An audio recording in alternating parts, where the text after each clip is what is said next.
In today's video, we're gonna go over some tips on how to polish your vehicle, specifically on white paint. Now, I do have a video on this not too long ago where I kind of talked about the differences between black paint and white paint. So there's not gonna be much different in terms of how you actually correct, but I'll just give you a few other tips when it comes to polishing white paint. Any of the tools and products that I mentioned or that I use will be linked down in the description box. Let's go ahead and get started.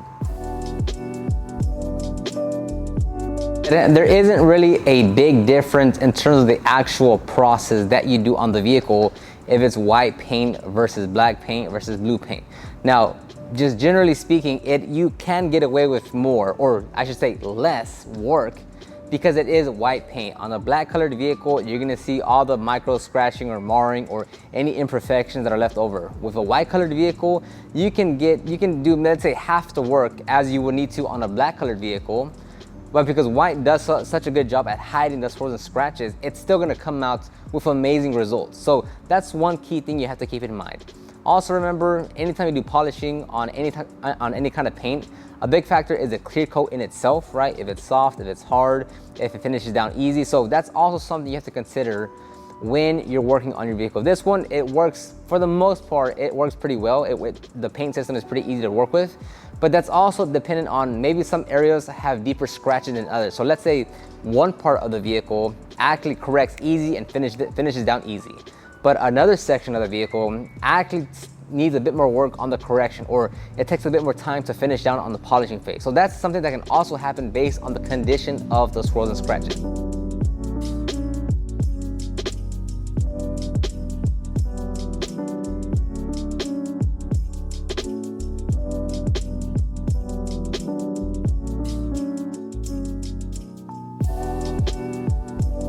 Okay, so for the cutting phase, I'm gonna go with Oberk Cut, and this is a Meguiar's microfiber cutting pad. So what I'm gonna do is just, well, first of all, I will shake it and then open it up. And then I just kind of spread it around here a tad bit. I don't overthink it. And then I'll just give it 1 or 2 dots here, and that'll be the first phase right here. Next, I'm gonna throw the cord over my shoulder. And I want to spread the product around first. So all I'm gonna do is tap, tap, tap all around. Now for you, depending on your skill level, depending on the vehicle, the color, the clear coat, will kind of dictate how big of a section that you can work. If you're working outside like it is right now, and it's like, I think it's like 100 degrees right now, and the sun's hitting this panel, you're gonna have to work smaller sections because the panels are gonna be a lot more heated, or they're gonna heat up a lot faster on top of if the panels are already hot. Versus here in the shop with shade, the panels are cool to the touch. I can work a bigger section for a longer period of time because I'm not creating as much heat. So I'm gonna spread it around, and then I'm going to first put it on setting 2 and just spread it around even more. And this is real quick, so I'm gonna move the polisher rather quickly.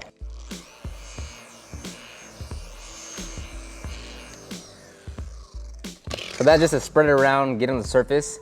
Now I'm gonna bump it up to speed 4.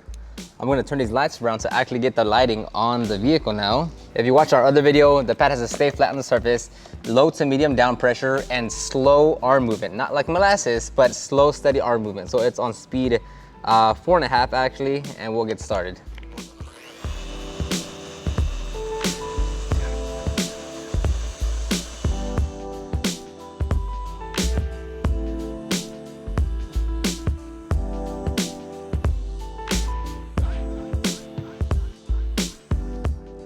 Now, over time, you'll get better at seeing if you got the results that you wanted. So before I even wipe it down, I'm looking through the polish, or the compound at this point, but the polish, and I'm seeing if I removed enough of the swirls and scratches. Now, because the conditions are in my favor, if I actually do need to work in it a bit more, I'll just turn the polisher back on and work those specific sections. So you can like clearly see, once you build more skill and experience, like, okay, I think I removed, you know, what I was going for, whatever that means to you. So then you can wipe it off. And this clear coat is very easy to work with. So we removed, I want to say, at least 90% of the swirls in the paintwork. There's still gonna be some deeper ones. I'm not worried about those. I just want the majority of the swirls out of the paint. Okay, so now that we got this section complete, it's around like, I wanna say 90% swirl free finish. So what I'm gonna do now is just do the exact same process across the entire panel. Again, the biggest factor here is the environment that you're in. If you're outside and it's hot or it's windy and there's debris keeps on falling on the paint, that adds a lot more cumbersome or nuance to the process. Here, clean work environment in the shade, is really hot outside, but not in here. Well, it is here, but not like on the surface. So it's a very, very straightforward process, especially also that the clear coat is working in our favor. It's finishing down fine. And the paint itself is also white, meaning even if there is a little bit of micro marring or hazing or even the slightest bit of whatever, it's harder to see in white paint than it would be in like a dark colored vehicle, like a black, a blue, or colored like that. So now let's just finish off this entire door.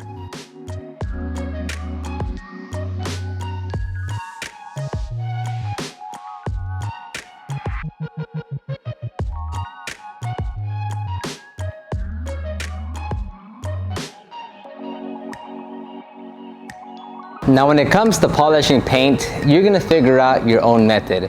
For instance, here, Alex, he's gonna do a slow start to spread the product around, and then from there, he's just gonna increase the speed. I didn't do that in the last pass, but that's absolutely okay. It's still gonna work out at the end. Or for instance, he's not sitting on a chair where I would be sitting on a chair to get to these lower panels. But again, it just comes down to preference. So the way that you do things will be slightly different than someone else, but as long as you're still getting the results that you want, you're gonna be okay.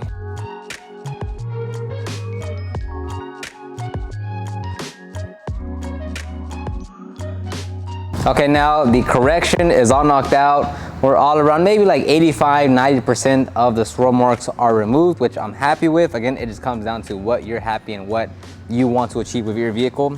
So now we're moving to the polishing. This is the Rupes, I believe, polishing pad. I was looking at Alex to confirm. This is a Rupes polishing pad. And then I'm gonna use the Oberk polish. Again, I'm going to prime the pad ever so slightly. And then I'm going to just give it one dot right here, and that's all I need for here. Now, when we're going to the polishing phase, typically speaking, depending on the paint system, it's less down pressure, a bit faster arm movement, and again, at this one, you're only refining the previous micro marring that you put in there. So when we're correcting paint, it is in essence cutting the paint. So there are going to be micro marring or micro hazing in the paintwork. So the polishing phase is to refine that and to get it very flat, which is going to give you that ultimate gloss. So with this one, it's like you're not removing swirl marks, like actual like swirl marks that was there from prior washing or what have you. It's just to refine the previous step.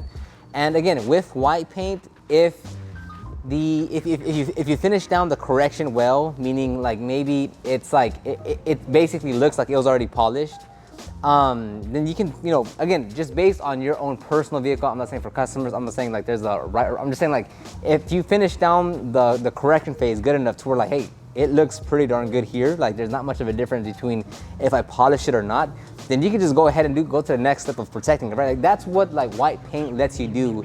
If it still works in your favor. There's gonna be times where you still have to do all the steps with white paint, but that's like, for the most part, generally speaking, white paint would allow you to be more flexible on what you actually do if you finish it down well with your system that you're using. So now I'm gonna throw the cord over my shoulder once again. Gonna tap, tap, tap, tap, tap, tap, tap, tap, tap. And with this one, I will work a bit larger surface area. And since I'm just refining the paint, I don't really need the lights anymore. Yes, it helps just to kind of check, but I don't really need it as like a primary light source to make sure I'm removing any imperfections. I'm still gonna check with the light source, but as far as like having the light as I'm working, it's not as important as it is with the correction step. I'm gonna drop it down to 2, spread it around, and I'm gonna put it to 4.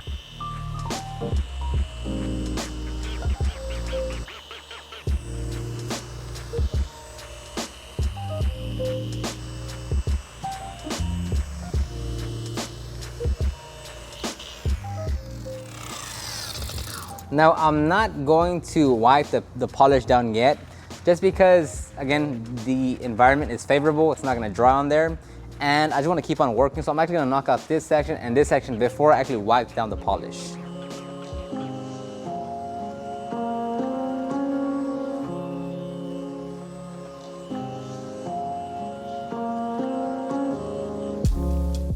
Now I'm just gonna work this last little section here, and because it's such a small section, I'm gonna put like half a drop on the pad, and that should be enough to get me by on this last little section right here.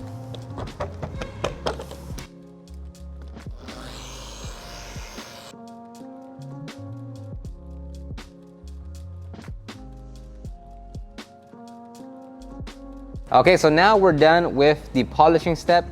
Now, by this point, the paint is gonna be very, very smooth, and it should be very glossy. And if you take out to the sun, right, because right now we're in shade, we have a few light sources, a bit of light coming in, but it's nothing relative compared to like what it is outside with the actual sun. So once you pull it out to the sun, it's gonna look much, much, much better.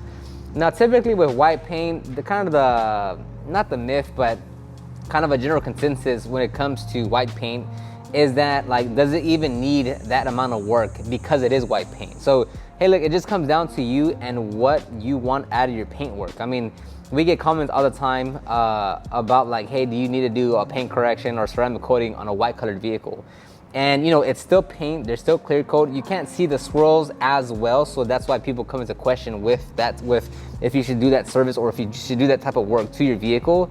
One, it comes down to what you want, and two, like, yes, there is a difference. Like, you will see a difference between after you correct and polish your vehicle on a white colored vehicle. It's not as glamorous because the 50-50 or the before and after isn't there like it is on a dark colored vehicle, but it will make a difference. The white paint will look glossier, will look brighter, will look better once it's corrected, polished, and coated. Now, I would say an important part to polishing white paint that does hold it more than black paint would be having a good light source, because even with not the best lights, you'll be able to spot a lot more of the swirls and scratches in a black colored vehicle than you will with a white colored vehicle. Even here with a camera, it's harder to show you the swirls and scratches in the paintwork due to the color.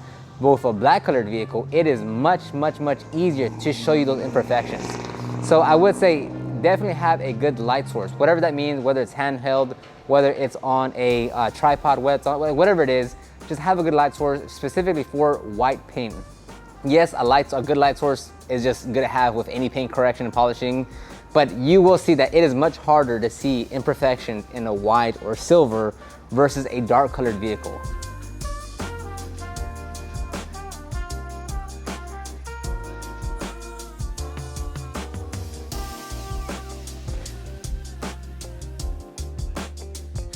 And just like that, we are done. Of course, this is just one panel.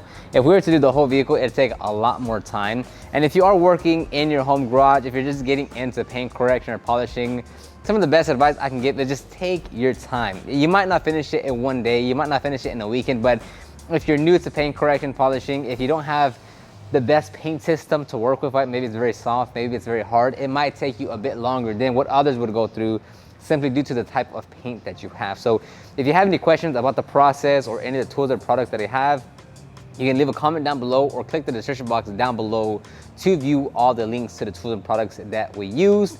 Other than that, I'll end it right here, and I'll talk to everyone on the next one. Bye-bye.